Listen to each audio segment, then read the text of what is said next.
So we got employed with a farmer who grew some sort of herbs that are used in Asian food. I don't know exactly what they are, but it required that you cut them and pack them in a box.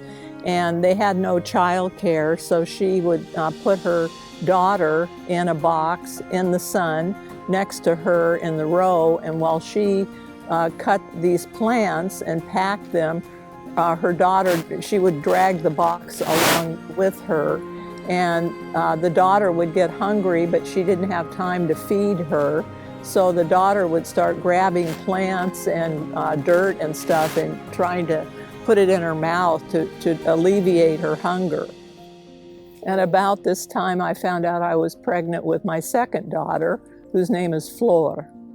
So Maria, the oldest, who's now 15, as a baby, from eating the dirt and the plants, she got really bad diarrhea and vomiting, and they took her to a doctor who told them that it was because of these things that she had gotten sick, and gave her medicine, and the medicine got her well.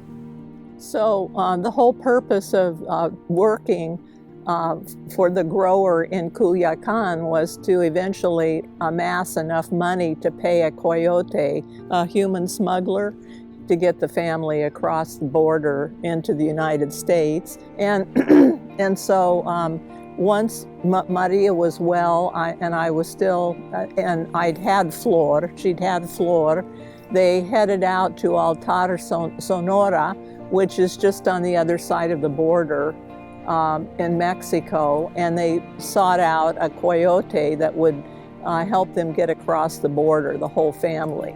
And so they finally found one, and he said that he would be happy to help them across, but each of them would have to carry one baby on their back in a shawl, and then carry their food and water in their hands as they walked through the desert. So the coyote told us the first night that we would have to walk completely in darkness through the desert.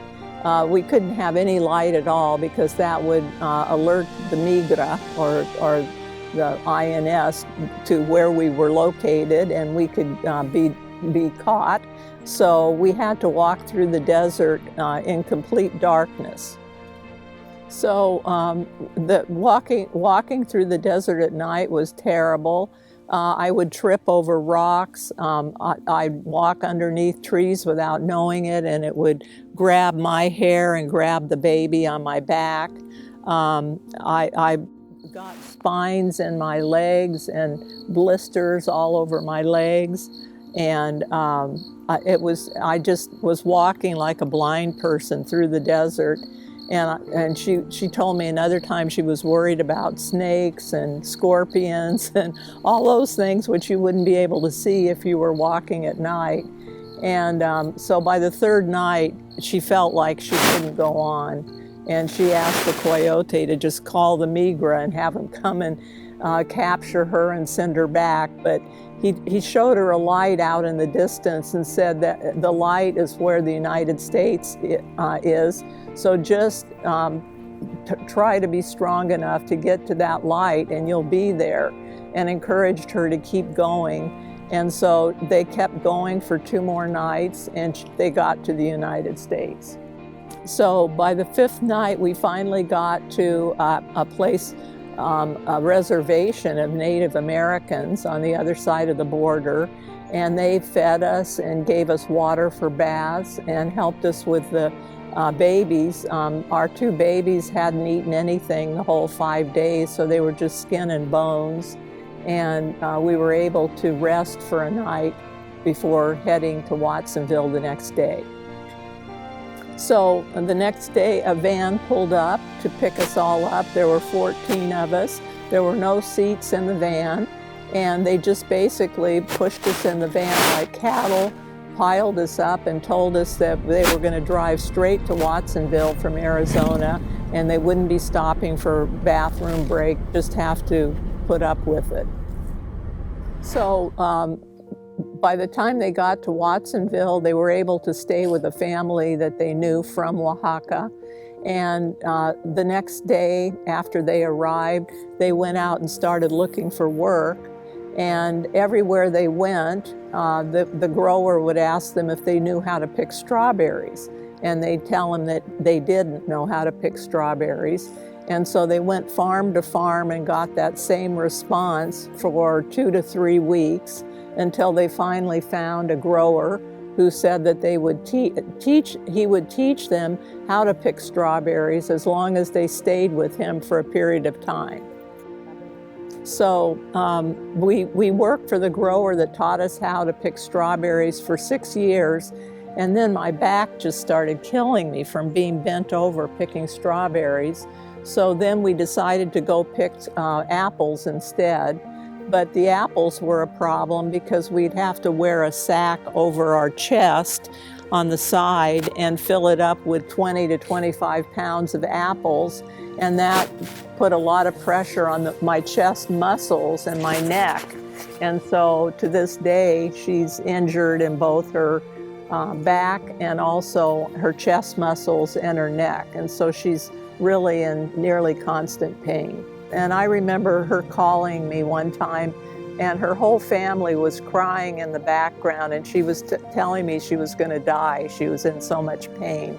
She kept going to the emergency room with her pain, but they wouldn't do much. And so finally we went and spent a day at Natividad Hospital, and we spent the day there, and finally at the end of the day they gave us charity care. And so she could have an endoscopy for a lower price or no cost. And then the day of the procedure, they called me and said she needed to bring a $750 check. And I said, can she make payments? No, it has to be in one check. And I said, well, no farm worker has a $750 check, I'm sorry. Well, then she can't have the procedure.